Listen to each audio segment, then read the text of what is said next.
다양한 비타민과 미네랄, 항산화 물질이 가득한 꿀. 무조건 몸에 좋을 거라고 생각하지만 잘못 먹으면 독이 되는데요. 꿀은 반드시 이걸 확인하고 드셔야 합니다.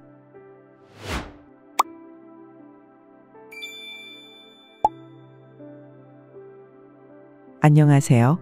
이달의 건강입니다. 이제는 달콤한 걸 피해야 하는 세상입니다. 설탕은 줄여야 하고 밀가루는 멀리해야 하고 음료는 꼭 무가당이어야 한다고 하죠. 하지만 이상하게도 이 달콤한 한 가지만큼은 건강을 생각하는 사람들의 식탁 위에서도 여전히 환영받습니다. 그 주인공은 바로 꿀입니다. 우리는 꿀을 참 오래전부터 알고 있었어요. 고대 이집트에서는 상처를 치료하는 약으로, 중세 유럽에서는 귀족들의 차와 디저트에 빠지지 않는 자연 감미료로, 우리 조상들은 꿀을 감초처럼 민간요법에 다양하게 활용해 왔습니다. 하지만 꿀이 단지 단맛을 위한 재료였다면 이렇게 오래 살아남지 못했겠죠. 꿀은 그저 달기만 한 식재료가 아닙니다. 꿀은 몸에 부드럽게 스며들고 안에서부터 천천히 회복시키는 자연의 영양제이기도 하니까요. 그래서일까요? 요즘은 단순한 설탕 대체제를 넘어 피로회복, 면역력 강화, 피부 진정, 소화 기능 개선 등 다양한 효능을 기대하고 꿀을 찾는 사람들이 많아졌습니다. 특히 깨어진 면역력과 불규칙한 식습관, 피로와 스트레스가 일상이 된 현대인에게 꿀은 부담 없이 일상 속에서 사용할 수 있는 작고 안전한 회복 도구가 될 수 있죠. 하지만 의외로 꿀을 제대로 알고 먹는 사람은 많지 않습니다. 꿀은 종류에 따라 효능이 다르고 먹는 방법이나 보관 방법 하나에도 효과의 차이가 생깁니다. 또 아무리 좋은 꿀이라도 어떻게 섭취하느냐에 따라 몸에 이로운 선물이 될 수도, 생각보다 과한 당류 섭취가 될 수도 있거든요. 그렇다면 꿀은 어떤 성분을 가지고 있을까요? 우리 몸에는 어떤 작용을 해줄 수 있을까요? 그리고 꿀을 더 건강하게 즐기기 위해서는 어떤 방식이 필요할까요? 지금부터 달콤하지만 결코 가볍지 않은 꿀의 진짜 이야기를 함께 알아보겠습니다. 달콤한 한 스푼 안에 담긴 건강의 비밀, 지금부터 시작합니다. 준비한 내용 끝까지 시청해 주시고 알려드린 내용들이 도움이 되셨다면 이달의 건강 채널 구독과 좋아요 꼭 눌러주시면 감사하겠습니다. 꿀이 좋은 식품인 이유. 우리가 흔히 아는 꿀, 그 달콤하고 부드러운 맛 속엔 생각보다 훨씬 깊고 과학적인 성분들이 숨어 있습니다. 단순한 감미료나 민간요법 재료가 아니라 꿀은 수천 년 전부터 약용식품으로 사랑받아온 이유가 분명한 자연의 선물입니다. 우선 꿀의 가장 기본적인 성분은 당분입니다. 하지만 이 당은 우리가 흔히 말하는 정제 설탕과는 완전히 다릅니다. 꿀은 대부분이 단당류로 구성되어 있어 소화 과정 없이 바로 흡수되기 때문에 체내에 빠르게 에너지를 공급해 줄 수 있고 위장에도 부담이 덜하죠. 주요 성분으로는 포도당과 과당이 들어있고 이 두 가지 당은 혈당을 빠르게 올리지만 꿀 안에 포함된 다른 항산화 성분들이 이 작용을 어느 정도 완화해주는 효과도 함께 가집니다. 그리고 꿀이 가진 진짜 힘은 미량 영양소와 생리활성 물질에 있습니다. 우선 비타민 B군이 풍부합니다. 비타민 B1, B2, B3, B5, B6 등은 신진대사와 면역, 신경 기능을 돕고 피로 회복과 집중력 개선에도 중요한 역할을 하죠.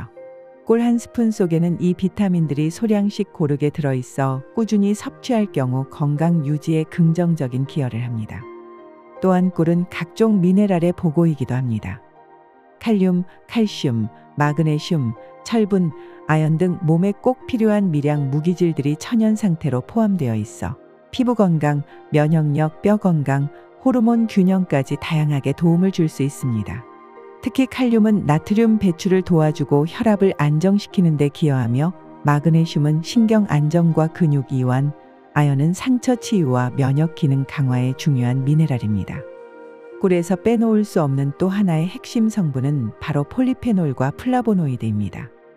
이들은 강력한 항산화 성분으로 체내 활성산소를 제거하고 세포의 노화를 늦추며 염증을 줄여주는 항염 작용까지 함께 수행합니다.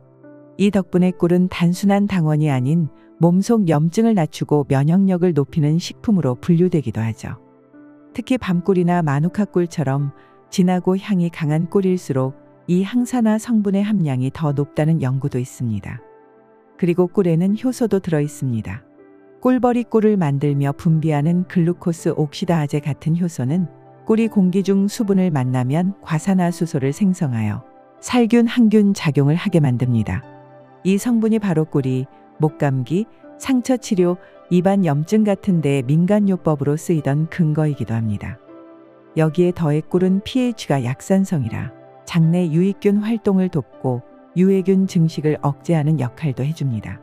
이 덕분에 꿀은 위산 과다나 속쓰림이 있을 때 소량 섭취하면 위장 점막을 보호하고 증상을 완화하는 데 도움을 줄 수 있습니다. 마지막으로 꿀은 천연 프리바이오틱스 역할도 합니다. 장 속에 있는 좋은 균이 잘 자랄 수 있도록 돕는 먹이 역할을 하는데 이는 장내 환경 개선, 변비 완화, 면역력 강화로 이어질 수 있습니다. 이처럼 꿀은 단순히 당분이 아니라 항산화 물질, 효소, 비타민과 미네랄, 항균 성분이 어우러진 작지만 강력한 생리활성 식품입니다. 몸이 피곤할 때, 감기 기운이 있을 때 혹은 식사를 대신할 수는 없지만 에너지가 필요할 때 꿀 한 스푼이 주는 효과는 단순한 달콤함 이상이에요. 이제 꿀을 볼 때 그냥 달콤한 재료가 아니라 천연의 에너지 농축액이라 생각해 보세요. 그 인식 하나가 당신의 건강한 하루를 조금 더 현명하게 만들어줄 수 있을 겁니다. 꿀은 무조건 몸에 좋나요? 우리는 흔히 말하죠. 꿀은 먹으면 좋은 음식이다. 감기 걸렸을 땐 꿀차가 최고다. 아침 공복에 꿀물 마시면 속이 편하다. 물론 맞는 말입니다. 하지만 아무리 몸에 좋다는 꿀이라도 모두에게 언제나 좋은 건 아닙니다. 자칫 잘못 섭취하면 달콤한 기대가 오히려 건강에 부담이 될 수 있어요. 가장 먼저 말씀드려야 할 건 꿀은 영유아에게 섭취 금지입니다. 많은 분들이 알고 계시지만 간혹 간과되는 부분이기도 해요. 생후 12개월 미만의 아기에게는 절대 꿀을 먹이면 안 됩니다. 꿀에는 아주 미량의 클로스트리디움 보툴리눔이라는 균의 포자가 존재할 수 있는데요. 이 균은 성인에겐 해가 없지만 아기의 장은 아직 완전히 발달하지 않아 이 균이 장내에서 증식할 경우 유아 보툴리누스 중독이라는 매우 위험한 상황을 초래할 수 있습니다. 호흡, 마비, 근육 저하 등 생명까지 위협할 수 있는 중증 증상이 나타날 수 있기 때문에 꿀이 아무리 천연식품이라고 해도 1살 미만의 아이에겐 절대 금지라는 걸 꼭 기억하셔야 해요. 다음으로는 꿀의 당분 함량과 혈당 지수에 대한 이야기입니다. 꿀은 천연에서 온 감미료지만 전체 성분의 약 80% 이상이 당입니다. 특히 꿀 속의 당은 단당류, 즉 포도당과 과당으로 이루어져 있어 체내 흡수가 매우 빠르기 때문에 섭취 직후 혈당이 급상승할 수 있어요. 이 점은 특히 당뇨병 환자나 인슐린 저항성이 있는 분들에게 주의가 필요한 부분입니다. 자연에서 온 당이니까 설탕보다 괜찮겠지 하는 인식은 위험할 수 있습니다.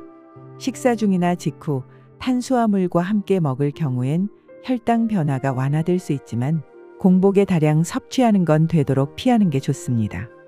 그리고 꿀은 열에 약한 식품이라는 것도 잊지 말아야 해요. 우리가 흔히 꿀을 뜨거운 물에 타서 마시거나 팔팔 끓는 찬물에 꿀을 넣는 경우가 많은데 이렇게 60도 이상으로 가열하면 꿀 속에 들어있던 효소, 항산화 물질, 비타민, B군이 빠르게 파괴되면서 꿀의 주요 효능이 떨어질 수 있습니다. 특히 글루코스 옥시다아제처럼 꿀의 항균 작용에 기여하는 효소는 온도 변화에 민감하기 때문에 꿀을 차에 넣고 싶다면 물을 살짝 식힌 뒤 넣는 것이 가장 좋습니다. 또 한 가지 과민 반응이나 알레르기 체질인 분들도 주의가 필요합니다. 꿀은 꿀벌이 다양한 꽃에서 수집한 꿀샘으로 만든 음식이기 때문에 그 안에는 미량의 꽃가루, 화분, 식물 유래 단백질이 포함되어 있을 수 있습니다.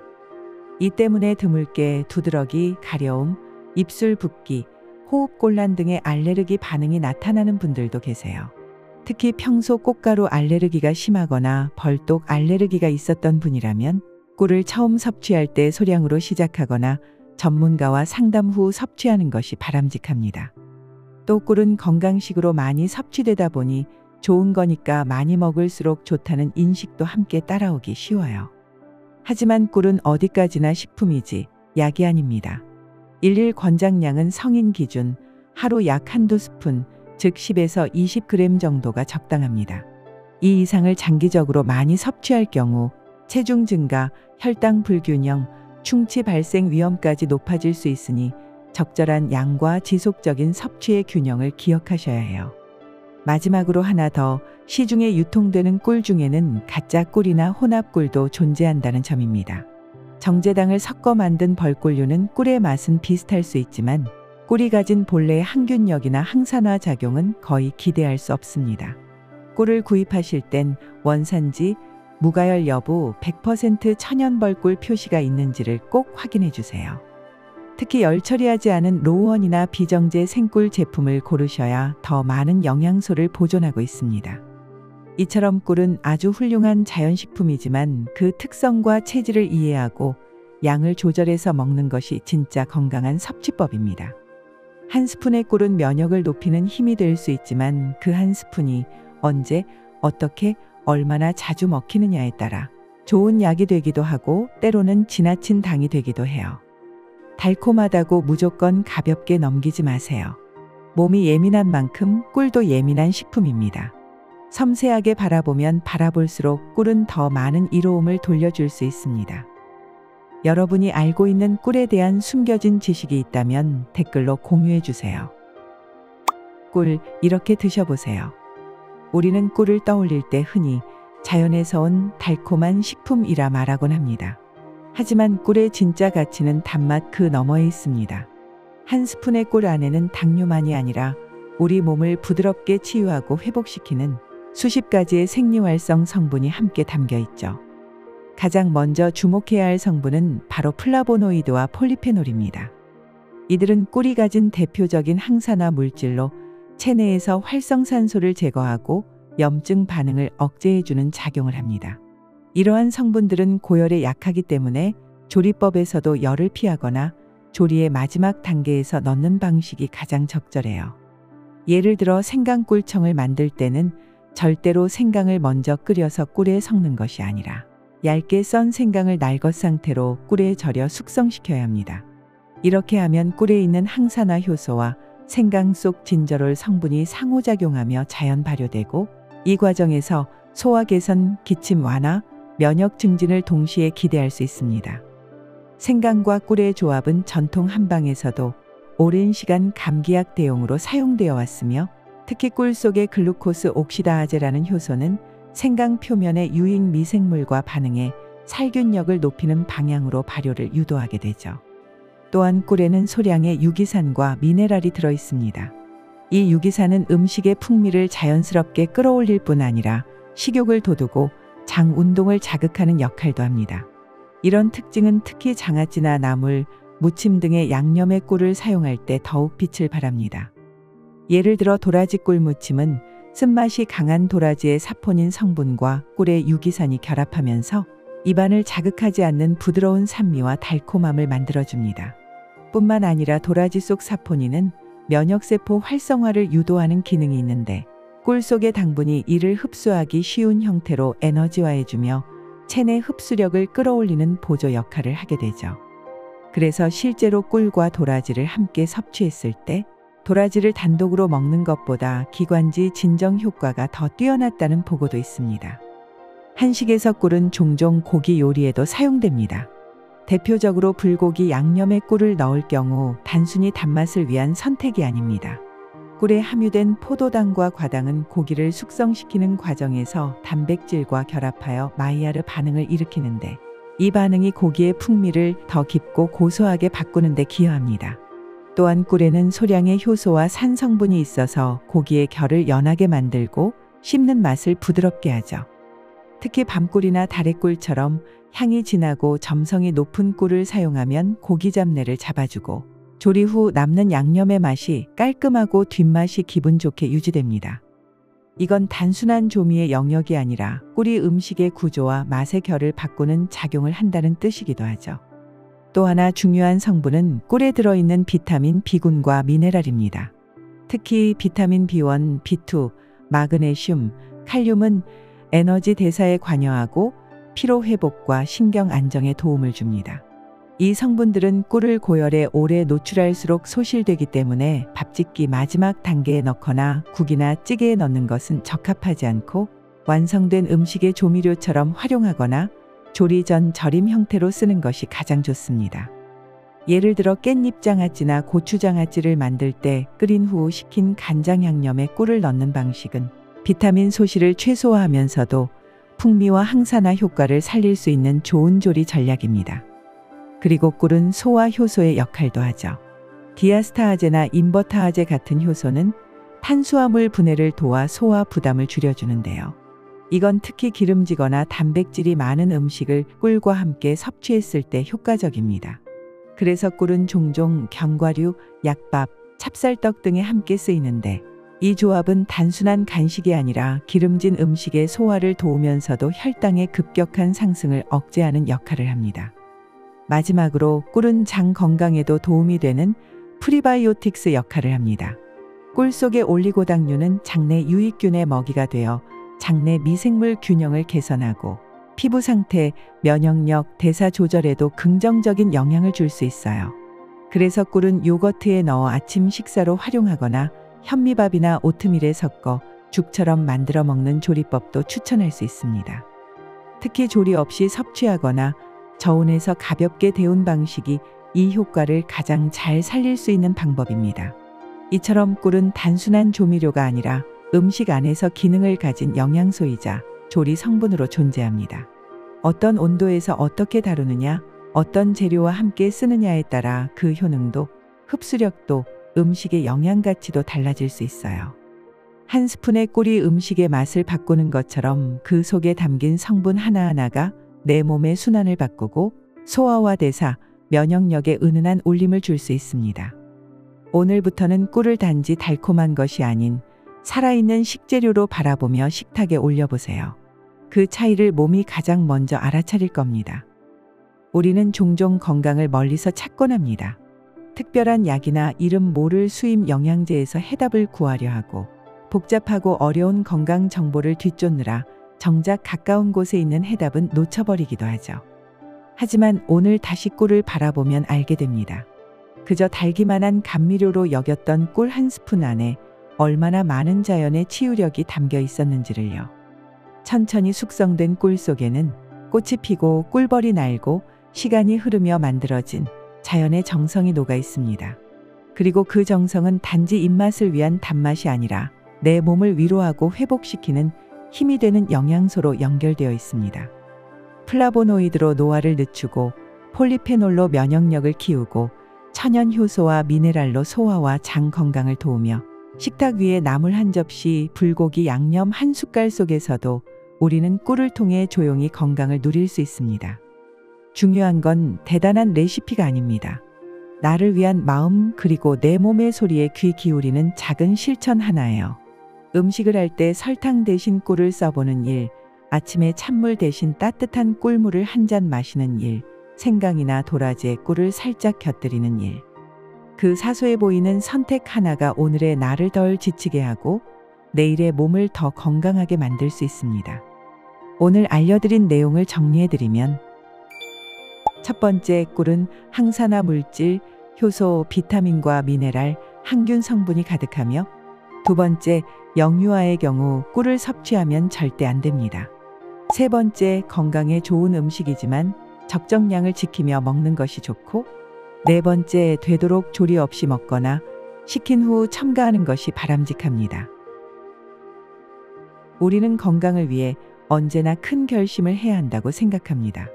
특별한 보충제, 대단한 식단, 강도 높은 운동.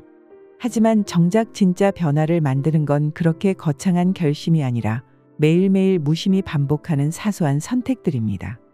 설탕 한 스푼 대신 꿀 한 스푼을 담는 것, 뜨거운 찻잔에 꿀을 넣지 않고 살짝 식혀 넣는 작은 배려, 된장국이나 불고기 양념에 꿀을 조심스럽게 풀어내는 손길. 이 소소해 보이는 습관들이 쌓이면 몸은 어느새 더 가볍고 부드럽게 반응하기 시작합니다. 꿀은 단지 단맛을 내기 위해 존재하지 않습니다. 그 안에는 꽃의 생명력과 꿀벌의 끈기 그리고 자연의 시간과 노력이 녹아 있습니다.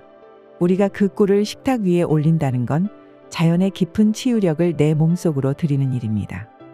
오늘 하루 꿀 한 스푼을 통해 시작해 보세요.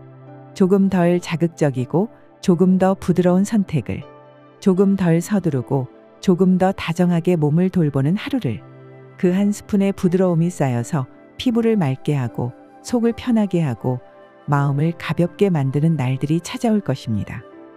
오늘도 여러분의 건강한 삶을 응원하며 영상을 보시고 도움이 되셨다면 가족과 지인들에게 공유해 주세요. 이달의 건강 채널 구독과 알람 설정까지 하시면 더 좋은 유익한 정보들을 받아보실 수 있습니다. 다음에도 더 건강하고 유익한 정보로 찾아뵙겠습니다. 이달도 더 건강하게, 이달의 건강과 함께 하세요.